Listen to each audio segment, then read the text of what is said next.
除了配偶以外，血親裡面，頂客族沒有小孩，那父母親呢，通常都比我們早走嘛。通常因為一代一代相傳，正常狀況父母親早走。接下來，那麼還有誰是血親呢？血親就是兄弟姐妹了。問題更大條什麼？還有同父異母、同母異父兄弟姐妹，先生一過世就這房子哦。那太太雖然有現金，可是你知道房子這兄弟姐妹要拿一半呢、啊。那所以如果太太說，那我要這個房子2000萬的情形下，你要分1000萬出去。對，要分1000萬出去。那1000萬誰？寶傑兄叫你隨時拿出1000萬，這個太太她也覺得我為什麼拿出去？現金給她白花，那就只能放棄這房子了。一個綜合的媳婦，然後被她的公公給殺害了。殺害了以後呢，就種種很惡劣的狀況下，可是如果按照現在的法律，很糟糕的一個狀況就是，這個女孩子她承受了這麼多的委屈，被殺害，然後這個男生對她一點照顧都沒有，而且把她拖入這個地獄裡面，最後這個女生她的財產有任何的東西，還是會給她的先生，是嗎？沒有錯，那法律是這樣規定，就是規定。今天他的身份就是身份，今天我跟他結婚之後，他就是我的伴侶，他就是我的配偶，不但是生活的伴侶，也是配偶。法律上配偶就是今天有繼承權。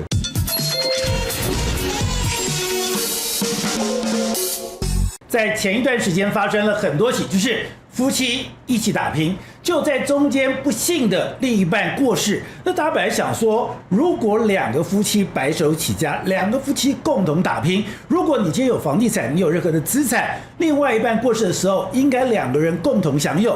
在這個過程裡面，應該由另外一半繼承所有的遺產，因為畢竟那是他們2個人一起共同打拼的結果。但是就我們的法律上才發現說，當另一半過世之後，如果沒有遺囑清楚的交代的時候，這個時候你就發現很多的兄弟姐妹就跑出來了，就你共同打拼的成果，你不能自己享有，你要跟那些完全沒有相關，而且甚至關係可能並不友好的兄弟姐妹要來平分這樣的資產，所以讓很多人覺得並不公平，也不合理。我們的政府，我們的立法院針對這個東西進行了修法，現在把這個兄弟姐妹的特留份拿掉。但很多人講說，如果經過這樣的修法之後，那就不用擔心了，夫妻共同打拼的結果就會由夫妻2個人共同來分享，共同來持有，你不用再擔心其他的兄弟姐妹會來跟你平分。但不是這樣子，因為如果在這樣狀況下，你必須要先立遺囑。如果你沒有立遺囑的話，兄弟姐妹他們還是有繼承權的。如果有繼承權的話，還是有可能來分掉你的財產。所以很多人，我們知道台灣人其實忌諱死亡，我們對立遺囑這件事情，很多人心裡面都有一個你過不了的一個關卡。可是現在的社會，我們完全做法律的話，你如果要保障你的財產，你要保障你心愛的人，你要保障在這個過程你身後生前最照顧你的人，很清楚的，你必須要對你死後所有的法律文件、所有的狀況要先立好文件。這個對於現代的人來講就變得非常重要。所以今天談到這樣的話題，我們就特別邀請了律師蘇嘉宏來跟我們聊一聊。嘉宏你好。寶哥好，大家好。好，那嘉宏，之前我们就看到發生很多的狀況，就是夫妻一手打拼，那一起打拼，照理講我們2個白手起家，我們得到了房子，我們得到資產，我們應該共同享有。就發現另外一半過世之後，另外就跑出很多的兄弟姐妹，因為這個兄弟姐妹搞不好過去一段時間關係並不良好，或者對我的整個事業並沒有任何幫助的，那所以你就來分財產。那立法院經過修法之後，大家以為說哦，現在這個問題解決了，你不用再擔心了，兄弟姐妹不會再分你的財產了。但你說不是這樣子，關鍵還在，如果今天你說你的夫妻或者當事人你沒有立下遺囑的話，你的兄弟姐妹還是可以來分你的財產，是嗎？沒有錯。如果從立法院來看，我告訴你，修是修什麼法？特留份3個字是什麼？是特留份是為了遺囑來服務的。你說，為什麼叫為遺囑服務？因為總是有人說，哦，那我今天我想要把財產給誰都可以嘛。那所以特留份是為了說，哦，你不能隨意的把財產給例如說，我就喜歡隔壁的小花，哎，我就把所有財產給隔壁小花，那太太不是氣死了，對不對？好，現在這個他就氣死，哎，為什麼可以給？那所以這叫特留份。所以在這情形下，特留份是這樣存在。所以立法院修的是修什麼？今天你不能用任意用遺囑，哎，就把財產給任何人，必須要留給自己的親族一些，這叫特留份。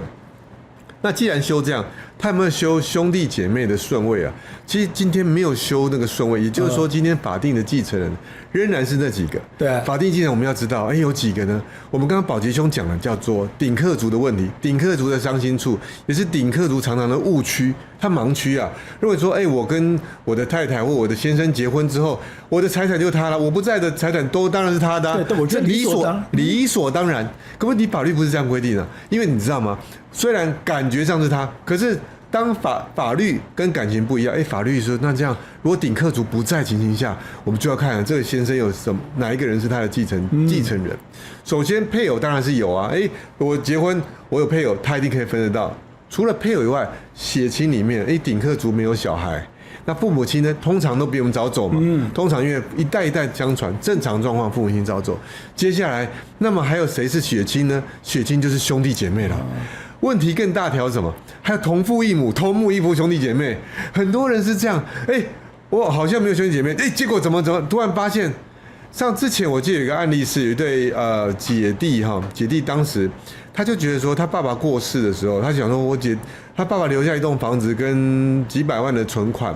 當時的姐弟想說他爸爸過世，他們辦喪事的時候，當時在辦喪事，奇怪，他要突然有2個黑衣人出現。高大的男生出現，當然那不是黑道。他說他也是我爸爸。天哪！他們姐弟班已經講好分好財產，結果才發現原來是同父異母。他爸爸在之前，因為他爸爸在第一段婚姻的時候也已經生2個孩子，結果呢，他爸爸第2段婚姻他就沒有告訴第2段婚姻這個姐弟，沒有告訴他們說原來爸爸之前有一段婚姻，所以他們都不知道。到最後他爸爸過世的時候，他們姐弟才知道啊，所以同父異母、同母異父的兄弟姐妹，他都可以繼承同樣的父親的財產。那一樣，他一出來之後，那萬一這些人那個姐姐他們沒有結婚的情形下啊，或者說今天他是頂客族，那未來也會碰到這樣的問題。所以我們都要知道誰是我們的繼承人。所以今天修法是修什麼？只要蘇律師，我現在說，如果說今天我結婚，對，然后我不幸過世了。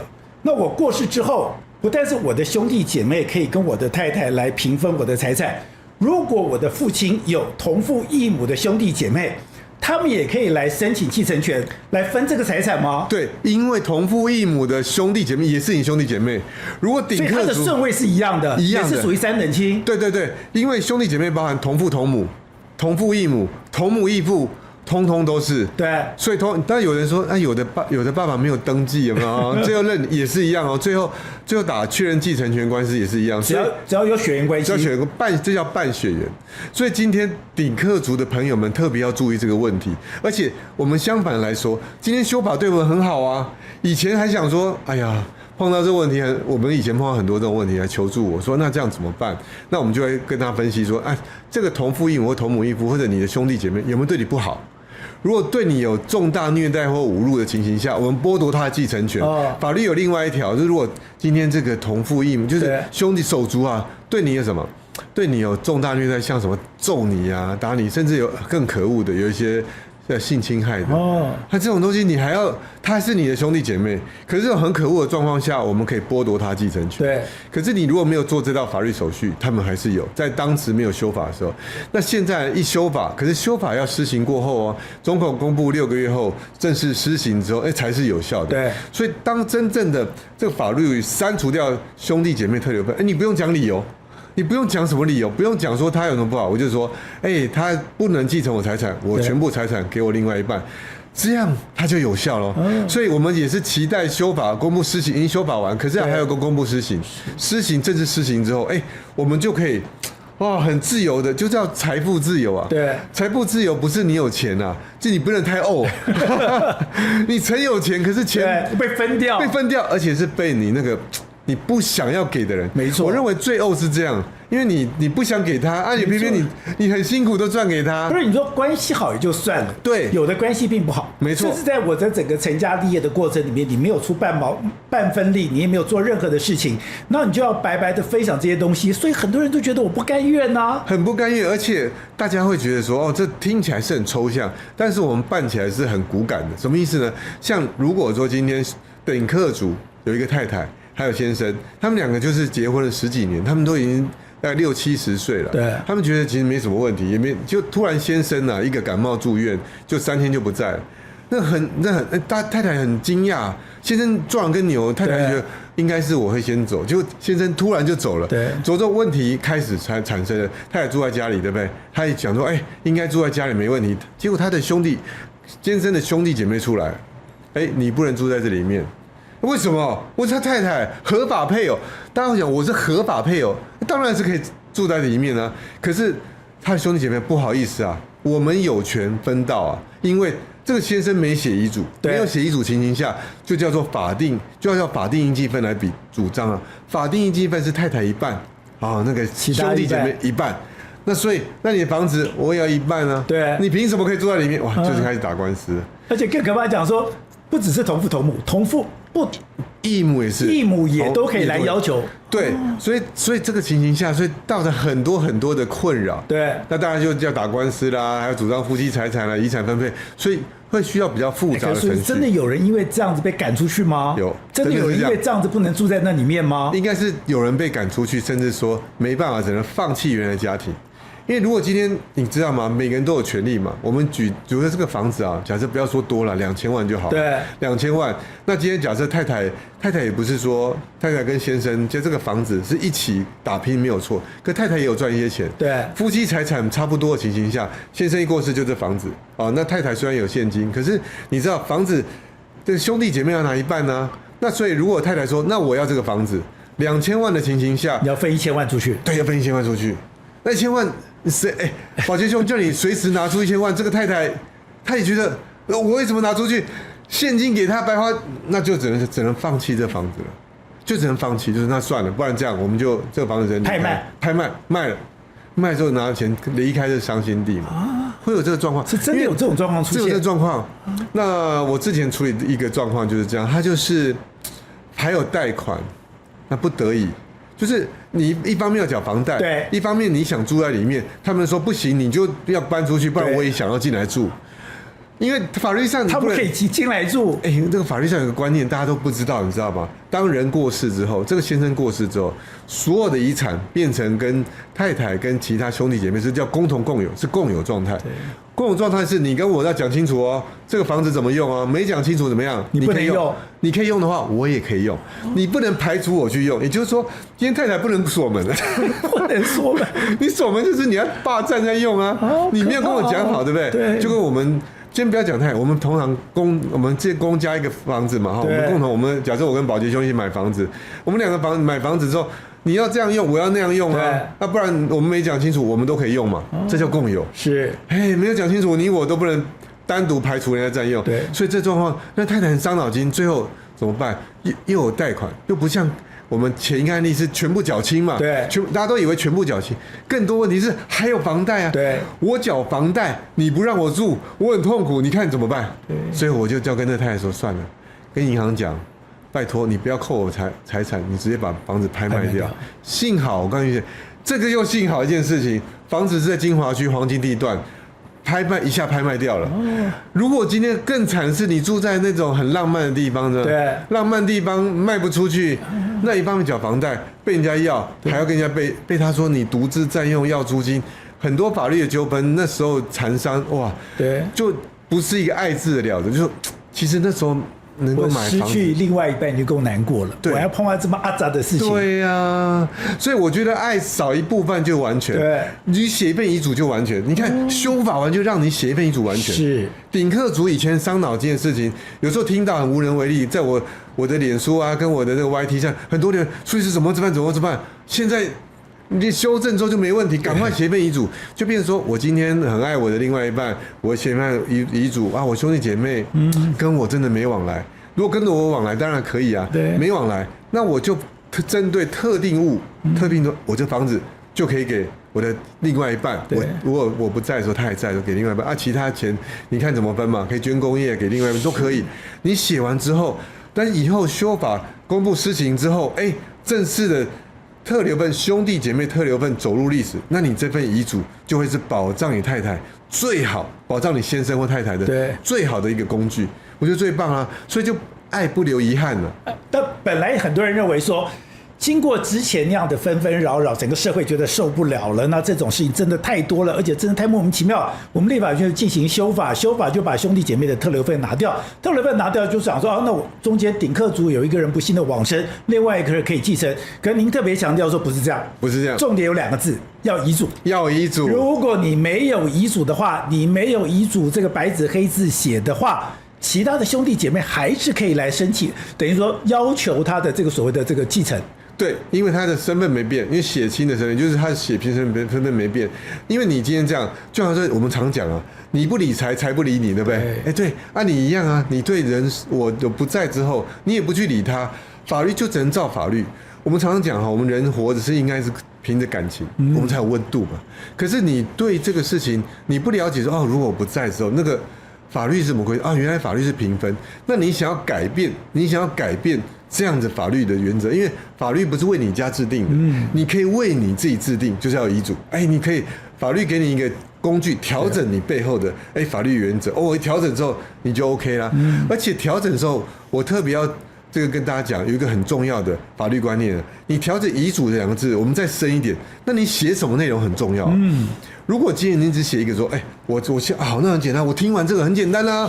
我不在之後，頂客族，我不在之後，我的房子所有財產全部給太太。對，如果只寫這個東西，然後就我們知道自書遺囑很簡單啊，我全部寫完之後，然後簽名寫年月有效，就這麼短短幾個字，看起來有效，對，沒有錯。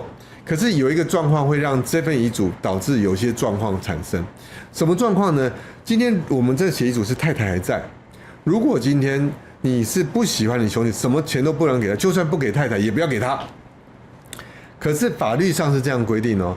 今天遺囑，今天你只是寫說我的財產全部給太太，可是這個財產如果太太不在情形下，太太就拿不到了。也就是今天我如果寫遺囑說，我要寫我覺得所有財產遺產都給太太，可是我沒有寫說我不給兄弟姐妹。這個情形下，如果你過世，太太比你早走，當你的話你走了，你走之後，你雖然留一份遺囑，可是你的太太已經不在了，所以這份遺囑等同於什麼？無效，沒有一個繼承人。對，所以這時候還是回歸到兄弟姐妹。對，就覺得就回到了這個所謂的法定順位裡面。對對對，所以很多人是這個夫妻起來，頂客族夫妻起來，在做遺囑，我就會跟他講說，第一個順位，我們永遠不知道你跟誰先走，你怎麼知道你誰先走呢？不知道啊。而且我今年就寫一份遺囑啊，我也很擔心啊，我們全家一起走，因為為什麼？全家一起坐飛機。常常坐飛機的時候，我們最不能夠肯定嘛，所以我也寫一份遺囑。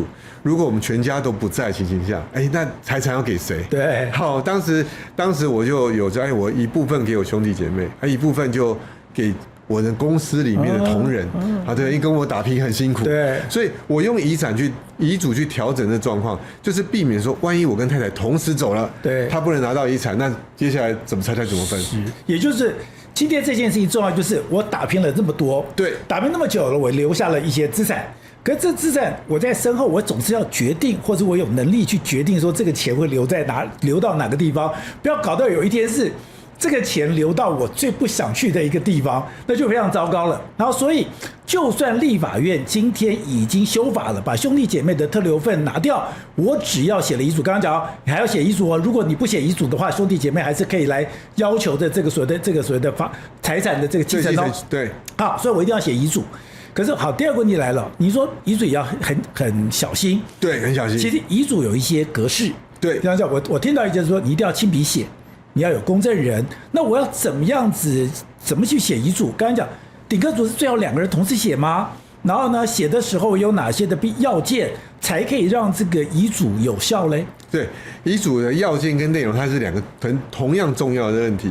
第一個是要件的話，其實我們法律上有5種立遺囑方式哈。那原則上大家可以用一個最簡單自書遺囑的方式，只要從頭到尾自己手寫，你拿一張紙哦。一支筆，你們說這什麼時代？我們不能打字嗎？不能打字，什麼時代拿紙？那感覺 low 掉的，對，拿手機不好意思，因為現在法律規定就要拿一張紙、一支筆，拿筆哈，親筆手寫，一定要手寫，不能打字哦。親筆手寫，簽名寫，然後寫年月日，這樣整份自己親筆手寫的簽名寫年月日，就是一份合法有效的自書遺囑。對，很多人還覺得說。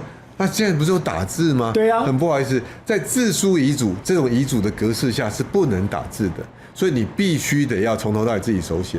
這個是所有的觀眾朋友都可以用的方法。你說真的假的？我真的跟你講，法律這樣就這麼貴，這麼簡單。那為什麼大家想說，那這樣子你寫之後，那人家怎麼證明這是你自己寫的？對，我的筆記呢？筆記呢？哈，那所以通常兩種方法，一種是花錢的方法，一種是不花錢的方法啊。我們先講不花錢的，不花錢的方法是拿手機有沒有自拍，給他拍啊，這是我自己寫，我寫完之後，這是我自己寫，甚至是你過程全部都錄影。你錄影之後就很清楚知道你自己證明這份遺囑是你自己寫的，是我寫的，我寫的，對不對？那最後所以我要親筆寫，還最好自己拍過程，拍過程，或者寫完之後自己拍啊，我再念一遍，這是我寫的。那通常這樣的情形下，在過戶的情形下，就可以說，哎，拿這份錄影帶啊，跟這個自書遺囑，就可以證明你自己寫的。對。那當然，現在最近呢 AI 深偽，對，哎呀，這很苦惱。我認為到未來可能都會有這樣的問題，所以。那當然，如果擔心這樣的問題，最好就找公證人，做遺囑的什麼見證或認證啊，做認證。那律師是做見證，律師的話就在旁邊說，哎，我見證，我親眼看你寫下來，或者我親眼看到你簽名，你告訴我這遺囑，這樣情形也可以避免。就是當我們自己資產稍微多一點，哎，要幫自己的孩子。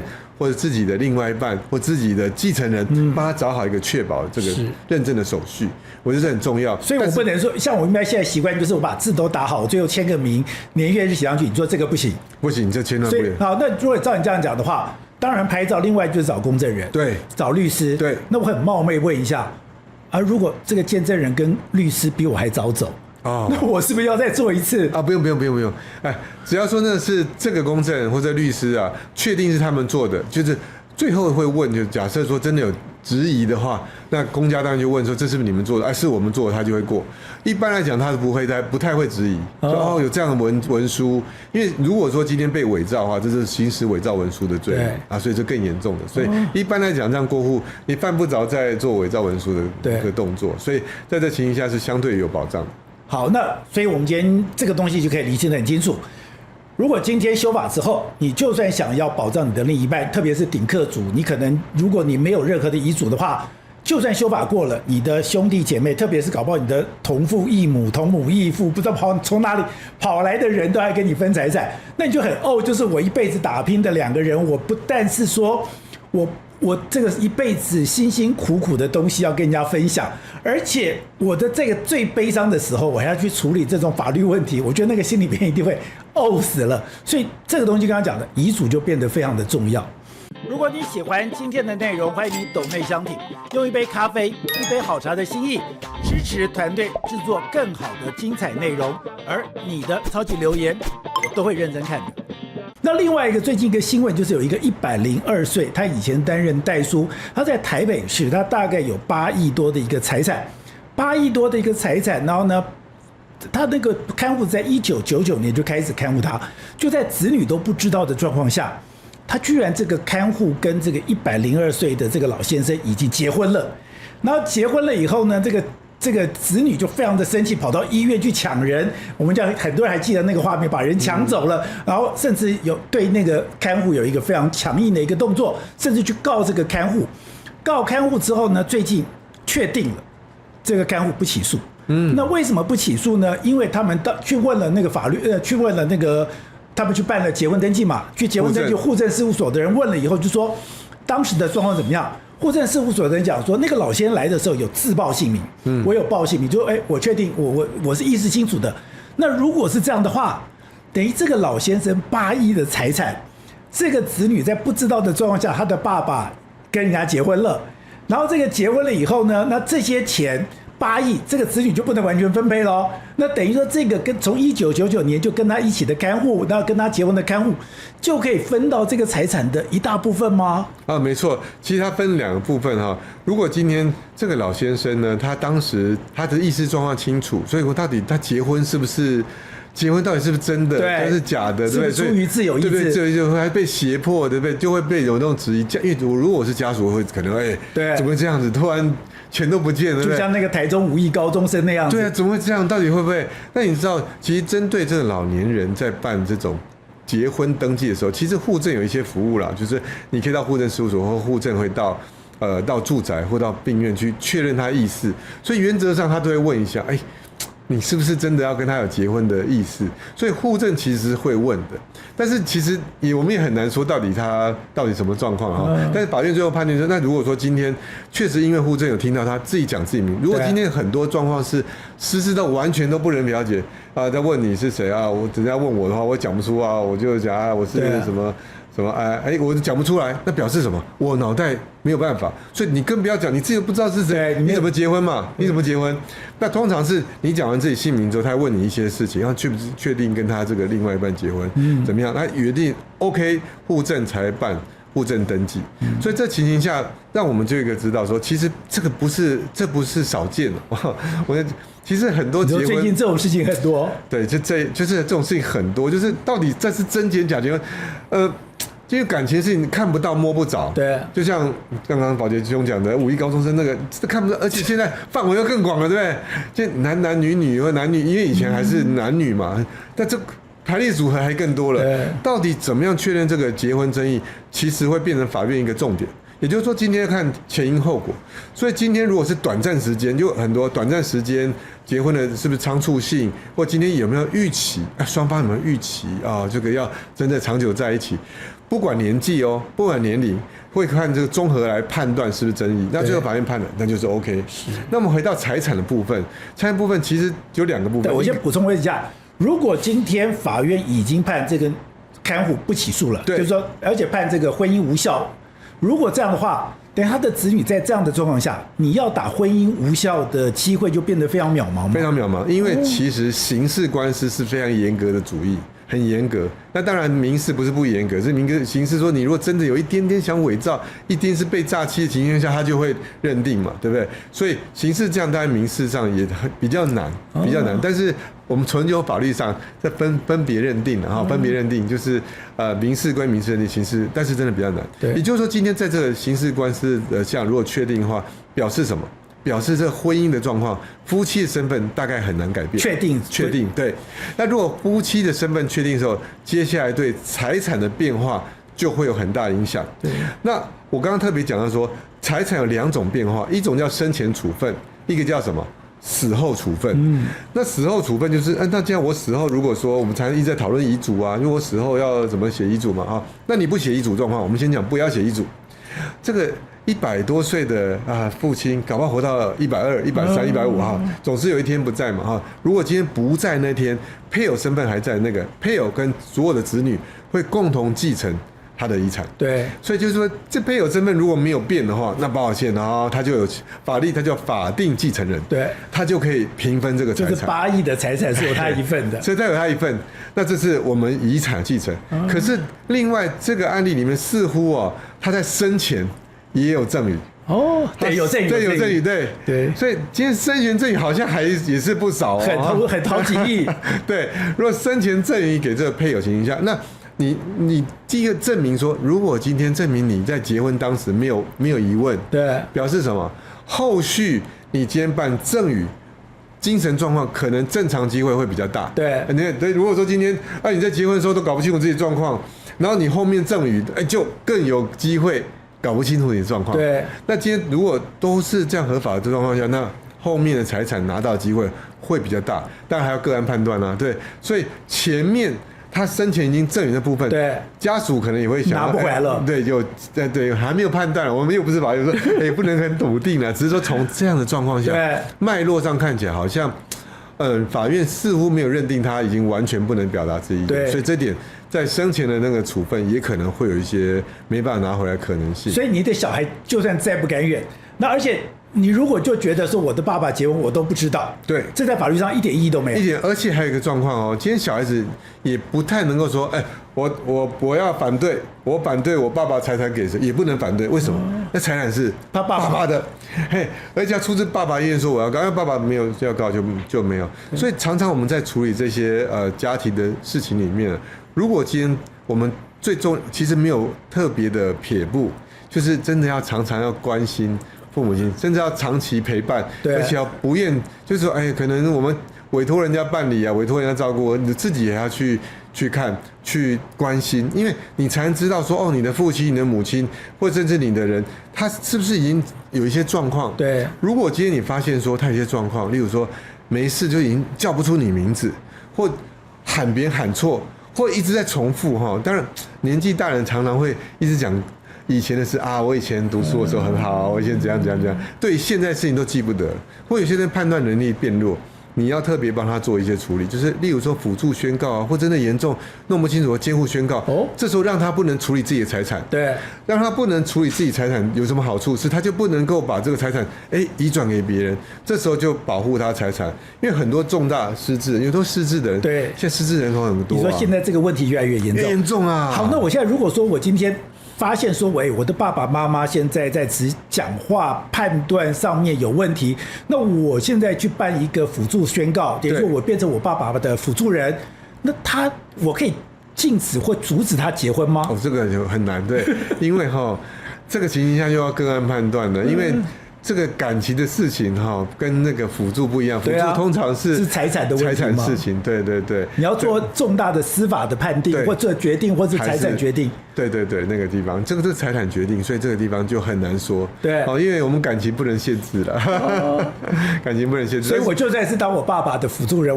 他想結婚，我也沒辦法。對，但是會有個好處是，至少財產不會生前送給別人，因為重大的把財產、房子交給別人情況下，我可以阻止。因為你說那生前贈與的部分，對，生前贈與你就可以適當的處理掉，這個是非常重要的。那你剛剛提到一個點，說像他有這個102歲的這個任瑞跟這個看護嘛，那看護的時候他們兩個結婚。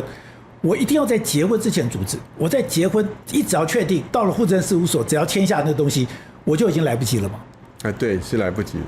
那除非是最後爸爸說他要離婚或什麼，而且要離婚的事由，不然的話這個成婚就是當場你在結婚的時候是確實有結婚的意思，確實彼此相愛啊，所以那這個愛就很難的說，對，就是很難說了。所以說有相愛那就結婚了，所以結完婚之後這個身份關係就確認，但所以如果說要解決，如果當時結婚那時候沒有瑕疵，如果今天有瑕疵被脅迫了，那當然就可以。那如果沒有被脅迫，也沒有錯誤，沒辦法取掉，它就是這樣子，那就變成另外的處分了，所以要特別注意的。好，那所以我們當然不是講這個案子，因為我覺得這個案子比較特別，是它畢竟是1999年就已經照顧這個男生，照顧這個爸爸了。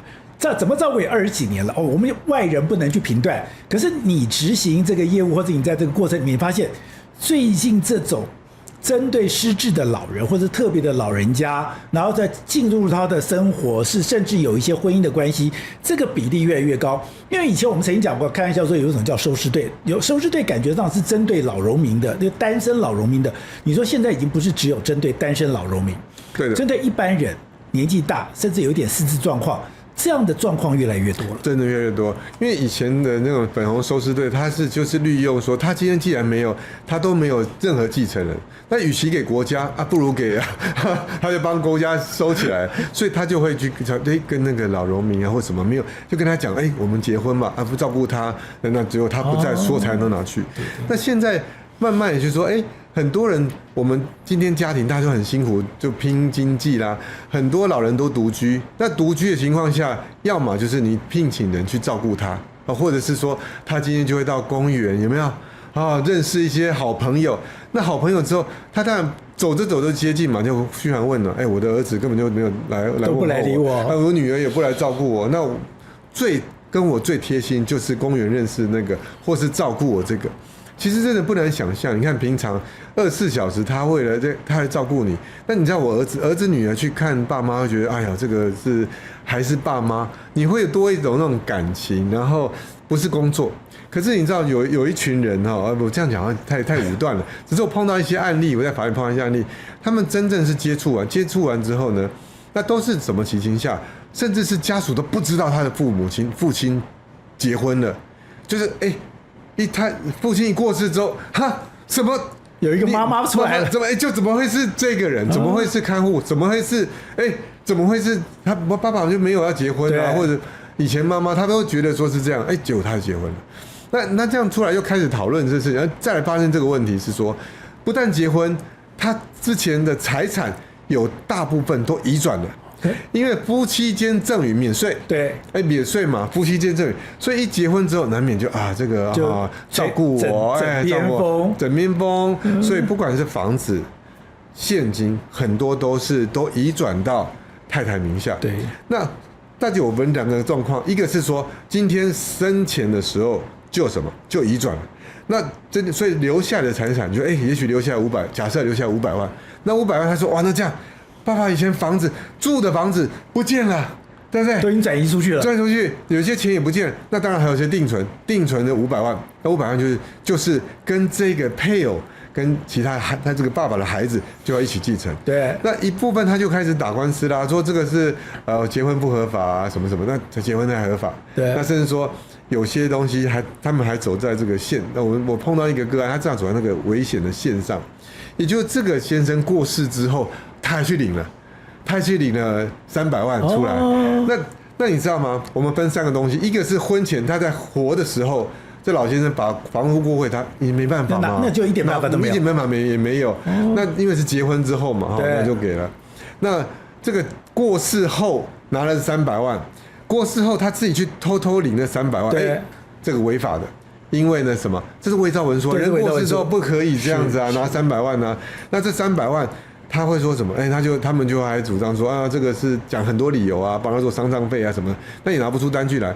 那最後他就說，那法院就判了，認為說這個不行啊，這300萬總是要給嘛。對。那他500萬是要平分啊。那最後，他們就要走，那不然這樣來和解一下，你把錢拿出來啊，他1毛都不拿出來，反正他名下也沒有財產。對。那我們就不禁懷。可是他之前不是拿很多錢的嗎？對呀。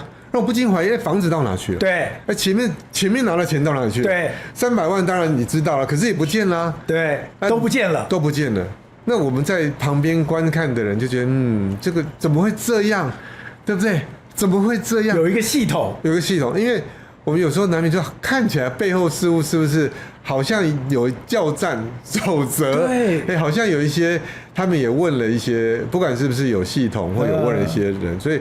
才知道說哇，原來這個也是一個現在有一些的狀況，蠻多的狀況，所以我特別提出來說希望能夠大家注意，多關注一下家裡的。對，我們不是說很現實，為了爸爸媽媽的財產，倒不是很現實，只是說當然他們也祝福啊。如果真的是有感情，對，真正有感情，照顧另外一半是合理的，我認為很合理的，對不對？是個男人，是個生女人，我照顧另外一半是合理嘛？可是，如果今天是因為說我們今天子女之間沒有每天噓寒問暖，沒有真的是讓爸爸媽媽感覺到心裡沒那麼溫度的時候，他就依靠別人，甚至有人是有心的。是我常常講是他們在工作，人家在工作啊。你看我們在延續粉紅收屍隊的邏輯嘛，我們粉紅收屍隊的邏輯是他是來工作的嘛，我今天來照顧你，工作照顧你，然後反正。先那個年紀大了，就是需要就是這樣關係，他也沒什麼特別需要，他就希望你生活上包含吃啊、穿啊、暖啊，再帶他去看醫院，能夠什麼就是大概就是這樣，他就做這樣工作，他可以得到他無比的回報。對，所以這樣延續下來，所以大家注意。可是你剛剛講最妙的是。如果你今天贈予給他的錢居然會憑空消失，會不知道流到哪裡去，他們就會可能就是給他他可能前面段婚姻的小孩或其他親友，他移轉出去，那這移轉出去的時候就沒辦法了，就很難了，對不對？因為是人家給的人給的時候他又沒有違法嘛，他又再送給別人，那也沒違法，你不能講沒有違法的事情錯，反而只有針對一下你可能盜領那300萬，可能有一些責任，那只有這樣，所以只要轉一手那個就乾淨了。而且你剛剛提到一點就是。如果爸爸還活着，知道有婚姻關係，我可能還可以做一點點的動作，看起來動作效果也不大。可是只要一過世，確認有這個婚姻關係，就沒辦法，你就一點辦法都沒有。沒辦法，因為你沒辦法取消掉啊，除非你有辦法取消。像那個我們上次那個5億高中生，那被取消，那就當然被取消了嘛。因為那確定的婚姻無效嘛。可是你没有確定婚姻無效，真的。他就是你的就是你爸爸的，就是等於繼母或繼父，對，他這個身份就沒辦法改變了，他就有辦法繼承，而且這種狀況是越來越多。那我如果現在是子女，我可以去比如說我爸爸已經開始有一點失智什麼，我可以介入希望他立遺囑，然後這個立遺囑是在整個家族的見證之下，然後對於這個家族更有保障的嗎？應該這麼說，我是鼓勵每一個人都要有自我的覺察。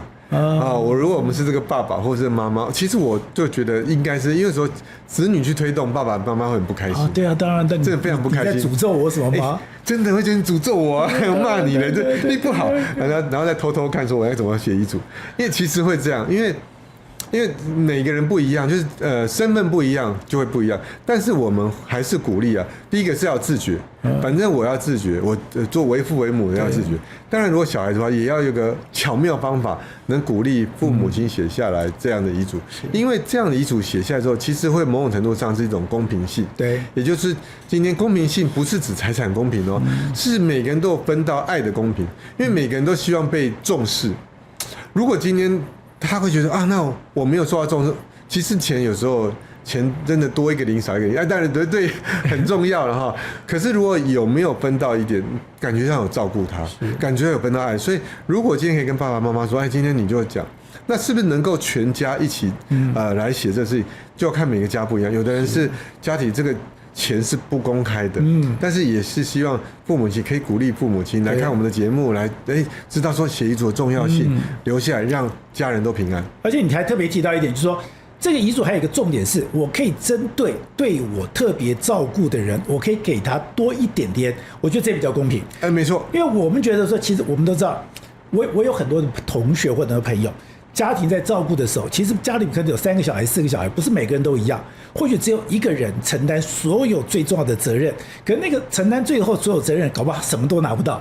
所以一個公平的方式就是，如果你的愛要持續下去，你的愛在你的身後能夠有一個得到合理的分配，針對那個特別照顧你的人，我可以在遺囑上面特別多給他一點嗎？我覺得寶傑兄講的太棒了。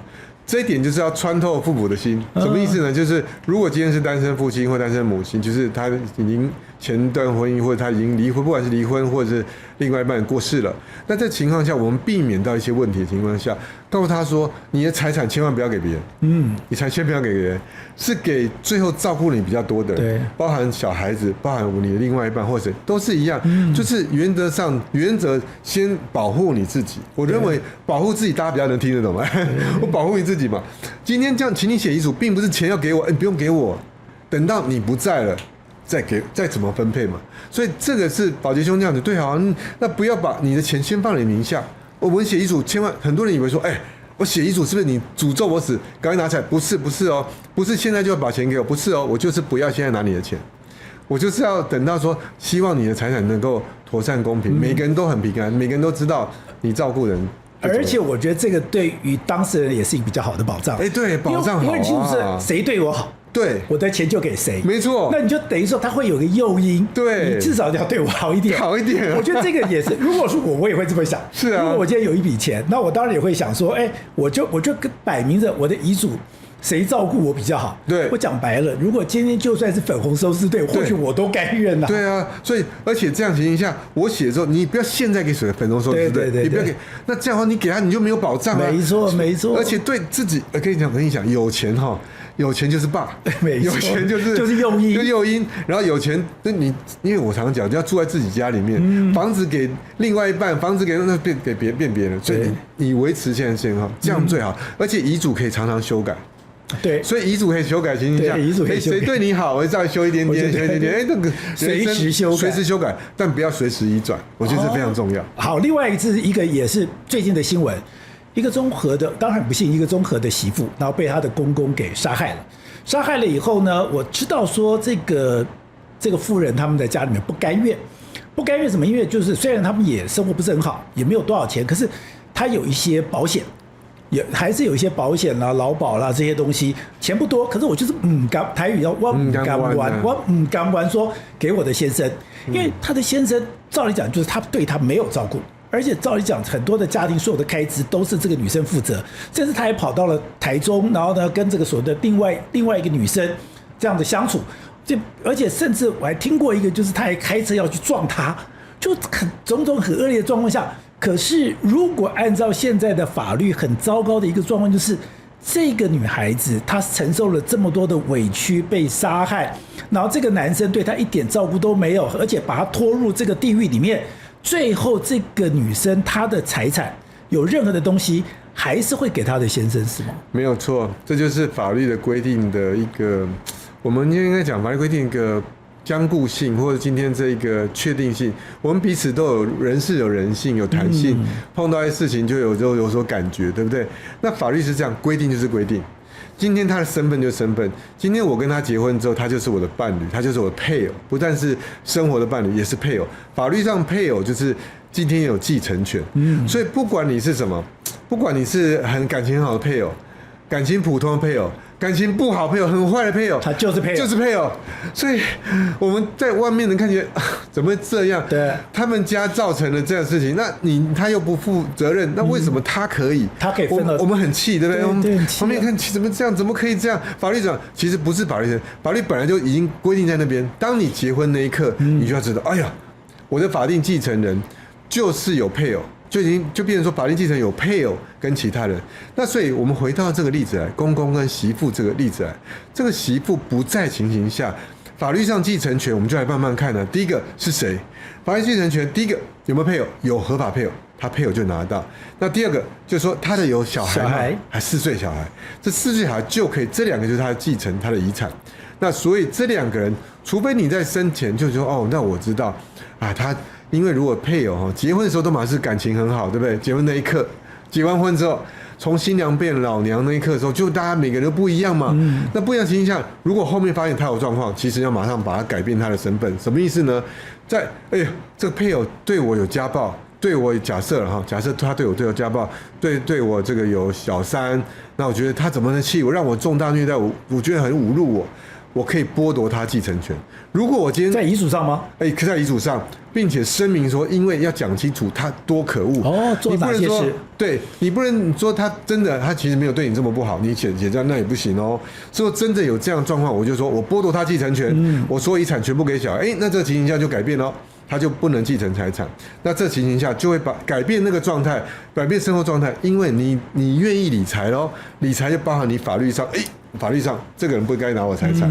那接下來寶傑兄講一個很重要的問題，保險。對啊，哎呀，保險尤其人壽保險，對，人壽大家都知道，人壽保險給付他不受益人，他不是遺產吶，他什麼？他是因為保險給付嘛。那受益人寫通常法定繼承人，哇天哪，法定繼承一樣。他不會管那個是你的感情好的太太、感情好的配偶、感情不好的配偶，就是配偶。所以這情形下，這個配偶他可以繼承哦。所以他的配偶跟他小孩是保險金的什麼法定繼承人，他配偶一定拿到。就算你有寫什麼上市，可是不好意思，保險給付是跟那個是兩件事情。所以寶傑兄提出一個非常大的問題，就是我們今天全台灣的每個人都有2張以上保單了，平均2點多張保單啊。那這個人壽如果是人壽保險情形下，你的法定繼承，你是不是要不要改一改啊？对，如果今天你就要明確寫你的受益人是誰。對，所以當我們碰到說家庭有一些，不管是感情啦，或者說今天家人對你，尤其是你法定繼承，你的另外一半對你不好，你的兒子對你不好，兄弟姐妹對你不好，這時候怎麼樣？不但要寫遺囑，還要更改，還要更改遺囑的受益人。哦，原來很多東西。這個修法讓我們知道這件事情哦，而且他問題在這，他其實只有34歲，可是現在在這種狀況下，等於說你開始有財產的時候，你就開始要做這些事情了。對，所以今天我們修法對我們來太重要，讓我們知道啊，對，我們要重視我們賺的財產要怎麼分，不但是要寫遺囑，還要審視你保單，讓你保單你法定你的是不是你的法定繼承人呢？還是你要指定受益人？指定受益人比較會符合你心裡的想法。好，那所以說我們最後一個就是大 S 也是一樣，他說他買了房子，他也在公開講說，我買了房子是要照顧我媽媽。可是當他也是不幸過世之後，他的媽媽是没有任何權利對這個房子有任何的這個權利申訴嗎？對的，因為這個就是你看，當大 S 過世，我們其實我不太敢相信他過世了，可是這好像是一個事實。對，因為他仍然就好像很活着在。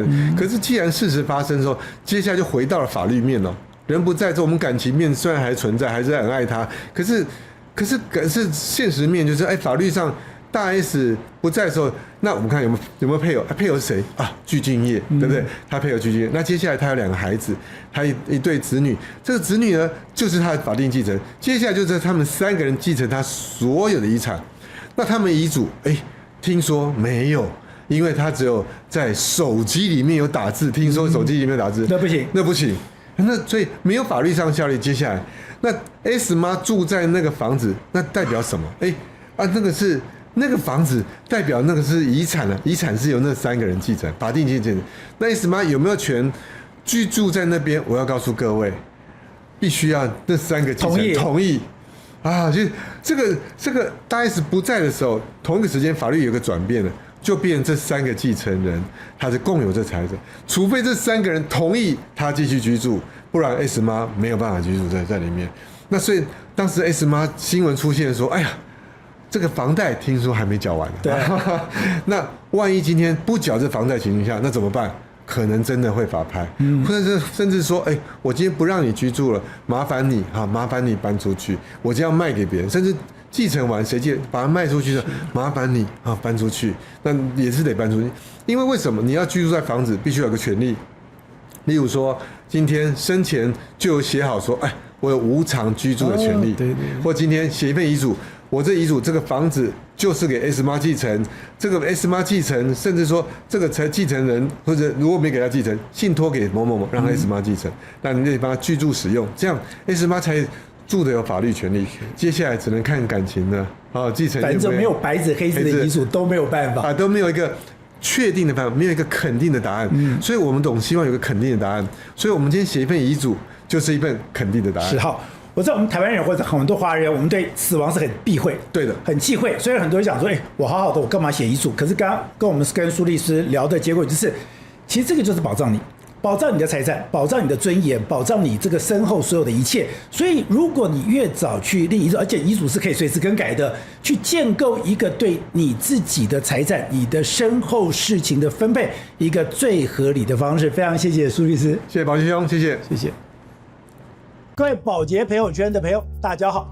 您對我們的支持，還有您對我們的指教，其實我們都會認真的閱讀，因為您的每字每句都是我們自己反省，我們要自我檢討，甚至我們未來怎麼去調整方向的一個關鍵的因素。所以我們就剛剛講到的，就是你現在的這些留言有什麼留言，那我們可以怎麼樣子來的跟觀眾來進行回答。淑娟說：“支持寶傑及團隊，你們是最優秀的。”非常謝謝您的肯定。當時講說，我們的節目其實還有很多改進的地方。那這種改進也是我們每天都在做的工作。聽後X5R他說，政府部門主管機關應該管理一下，堅決不讓中共產品進來台灣。我覺得應該這樣講，就是現在大家覺得很難思考，是說我們知道現在有很多的網購，現在很多的網購居然是有很多的中國的網购是這樣直接進來。那你如果说沒有任何的管制，現在很多國家都有管制，我也不理解說為什麼我们台灣在這方面沒有管制。你沒有管制，第一個你的品質，第二個你是對台灣的商業、對台灣的產業會不會有傷害，這都是政府應該面對的問題。Rookwood 0222他說，天佑台灣，感謝寶傑，一起保護台灣，台灣人加油。當我們希望說在台灣這塊土地裡面，我們真的好好的守護，好好的來保護這個國家。Karen 說：“感謝寶傑哥製作這麼好的節目。其實能夠做這樣的節目，其實是我覺得那是一種福分，那是一種福報，我們會非常珍惜。”喂，20110他說他看了正習會那一集，他說只有我覺得鄭麗文尖嘴猴腮、面露凶相嗎？對於鄭麗文是不是尖嘴猴腮，我們不予置評。立刻他看了川普無視習近平警告的那一集，他說中國與和平水火不容，要改成這樣子比較通順。也就是說，中國跟和平不水火不容。其實今天要追求和平的，其實是台灣。我們從來沒有挑釁過對方。好，剛剛講到的，我們非常認真的在做我們的一個工作。其實我們剛剛講到，我從以前我其實沒有任何政黨，那我也不去標榜這個東西。我只告訴你說，我們現在在這塊土地裡面，我在民進黨跑那麼久的時候，我學會一句話：相信台灣，相信人民，相信台灣，相信人民。這是我做這個節目裡面最中心的思想。